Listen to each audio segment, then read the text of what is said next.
Okay, welcome to LCAR members. This is our first session of what I'm going to term this as one-on-one. My name is Tom Blefko. I'm your 2021 LCAR President, and I'm going to be bringing you brief interviews with directors and our officers, perhaps some committee members that serve you, the LCAR member, just so you have some insight on who is representing you. We're all living in a virtual world now. Can't get together. So this is the next best thing to kind of bringing our LCAR leadership group to you, the members at large. So joining me today is the first one-on-one interview is Greg Bardell. He's the broker owner of Realty One Group Unlimited, and Greg's been in the business for 31 years. Welcome, Greg, to the program. Great to be here. Good to see you. Well, I'm going to jump right in here. Greg, I know what I did prior to getting into real estate, and everybody seems to have done something different prior to getting into real estate. So what did you do, and what kind of caused you to move in the real estate direction? So I actually started in my early 20s. I had graduated with a degree in psychology, and I worked Perfect for real estate, by the way. I actually worked in a mental health unit for 2 years out of college before getting my real estate license. St. Joseph Hospital at the time had a 40-bed unit, mental health unit, and I worked there primarily in the locked unit. And I worked with a lot of very severe patients, schizophrenics, bipolar disorders, violent clientele. It was quite the experience. But I think what actually got me into the real estate business is, a lot of people don't know this, but my father worked as a new home sales manager for most of my childhood. And so I grew up around construction and housing and selling houses. And really, it wasn't hard for me to make that transition because it was a field that I kind of knew and understood. So the degree in psychology helps me every day. I remember the day I told my mother that I was getting a real estate license, and she was so mad at me. And I tell her all the time how that psychology degree comes in handy every day of my life in this business. So I can imagine, not only in the real estate business, but also in managing in an office. You and I'll have a discussion outside of this recording. So, you've been around for a long time, Greg. I've been around for a long time also. Yes. I know this business at times moves a little slow, but if you could wave your magic wand and make something happen tomorrow, what would it be in this industry? I think one of the things that we always tend to fight, and we fought it for decades, is, one of the great things about the real estate industry is we attract people from all different fields and backgrounds, because people from all different backgrounds buy and sell homes, right? Mm-hmm. And the relatability is a very important thing.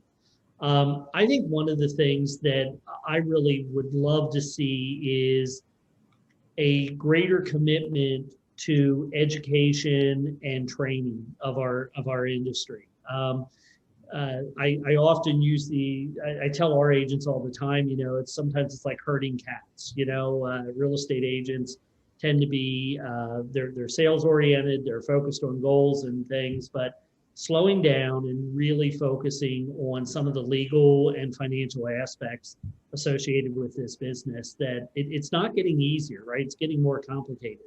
Much more complicated, yeah. You and I probably remember the day when the agreement of sale was an 8.5 by 14 sheet of paper. And, the top 2/3 was, who the buyers were, buyer, seller, there was no inspections, all that. Well, today, we have a 14-page agreement of sale. We have addendums and all kinds of supporting documents, and really understanding what's in those agreements is vital. And I think it's an area that, as an industry, we need to do a lot better with. Yeah. I couldn't agree with you more on this. I mean, it's coming from a manager's perspective and seeing what agents are doing out in the field, both within my office and outside of my office. It is critical moving forward. So I agree with you there. Look into your crystal ball, Greg. You know, you and I, because of the positions that we hold, we can see maybe beyond the horizon, and we read lots of things. Tell me what you see as maybe one of our biggest threats over the next year or two that we're going to have to grapple with, either as an industry or locally here in Lancaster at our association. You know, it was about 4 years ago, I went to the Inman News Conference in San Francisco. And the way Inman does it, they have an East Coast and a West Coast conference. And the West Coast conference is focused on technology. And I remember at that event, they had alluded to the fact that in the previous, I think it was roughly year to year and a half, over $640 million of money had come into technology development for the real estate industry. And some of that was for the benefit of agents, some of that was for the benefit of the consumer, and some of that was for the benefit of individual companies who are trying to get a strong foothold in the industry.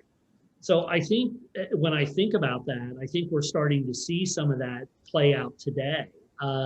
You know, we are an industry that is always slow. We've been slow to adapt to a lot of things.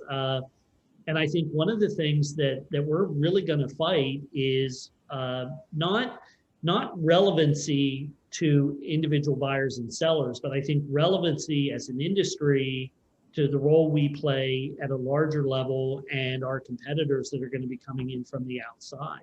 I think we're going to see competitors that we aren't even aware of yet that are going to try and play a role in our industry. And not all of them are going to be designed to try to push us out, but some of them are. And I think today, this is a bigger thing than it's ever been, only because of you're talking, and that investment didn't stop that year. I mean, there's probably been $1 billion, $2 billion invested into data mining and sales platforms to attract those buyers and sellers, because there's money to be made. So I think that's a real thing at a national level we're really going to be facing. Yeah, and it's, as you said, it's ongoing all the time, and it's getting more and more prevalent, where there's more and more people that are trying to get into our business, both internally within our business and people from outside of our business. So I agree with you there. You know, I remember when I first got started in this business, and you know, we had agents at that time who were illiteracy at that time was, well, I can't read and write. And the thing is, you didn't really have to be very literate to sell a house, because the agreements of sale were fill in the blank and very simple.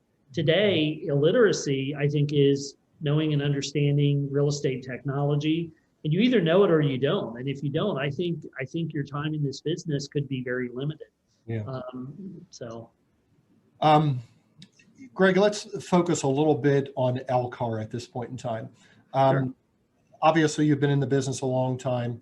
Tell us about whether getting involved with the association early on in your real estate career is something that you got involved with right away. Is it something that gradually occurred over time? Obviously, you're going to be president-elect, or excuse me, you're president-elect this year. You're going to be president next year. So I'll try not to screw this year up for you, Greg, and leave you with a mess. So tell me how you got to where you are today within LCAR.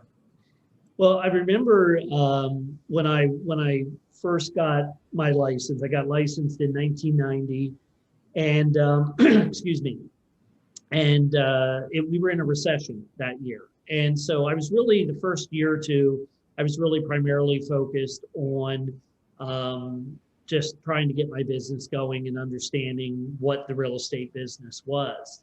But after a few years in, one of the things that really kind of left an impression on me was I sat on some committees, but I was on the consumer grievance panel. I was part of that. And that was a really a really educational thing for me to spend time on. And so what we would do is we would hear consumers come in with complaints, and then we'd meet the agents, and when appropriate, we would pass it on as an ethics violation to the ethics panel. And quite honestly, I was involved, and then I went through a period where I was doing a lot of work around the country with different real estate companies, and I was not that involved in our association here. And a number of years ago, when I got really into the brokerage side, I got more involved in LCAR. And you know, I think to be honest with you, I'm really glad I have.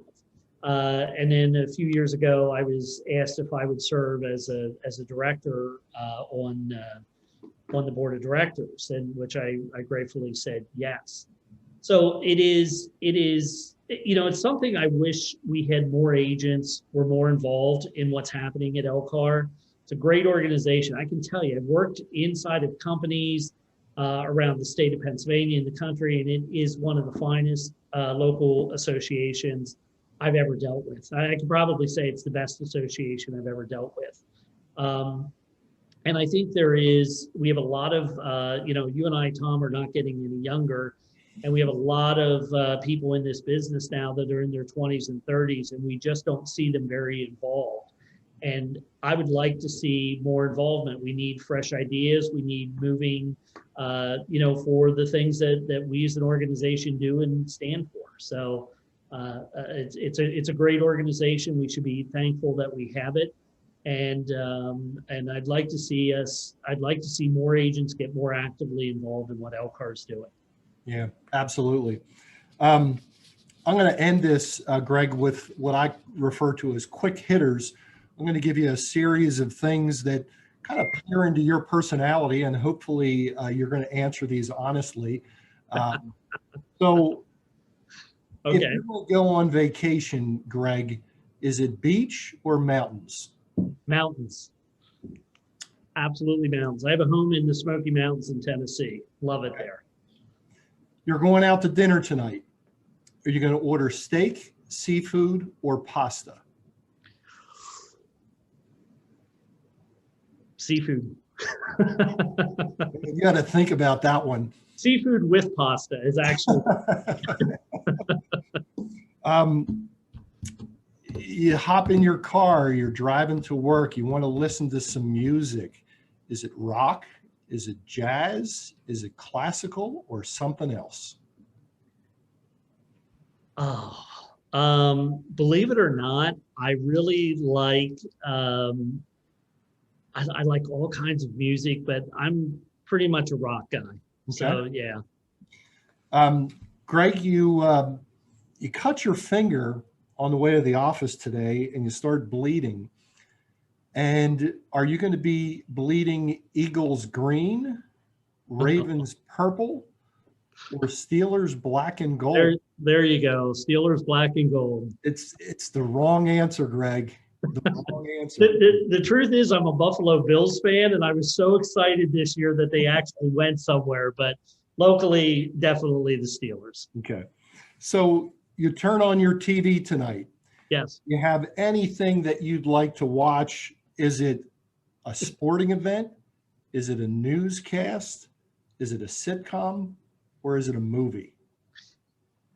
My favorite TV is MeTV. I love the old television shows, but right behind that would be sports. So. Okay. And finally, when Greg Bardell wants to relax, oh God, what do we find you doing?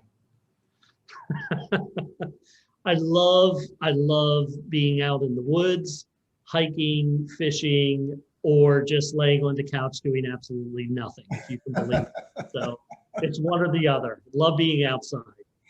Hey, Greg, thanks for taking a couple minutes out of your time. I know your time is valuable. I want to make sure everybody is aware that's watching this video. Down below us, you're going to find our contact information. Hey, Greg and I, in addition to some of the other people that you're going to see on these videos, we are here to serve you. So we want to hear from you, yes, the good, the bad, and the ugly. If you have something that you'd like to discuss with us, please contact us via email, text, or on our cell phones. We'd love to hear from you. Once again, Greg, thanks for being here today. And until next time, see you later on One-on-One.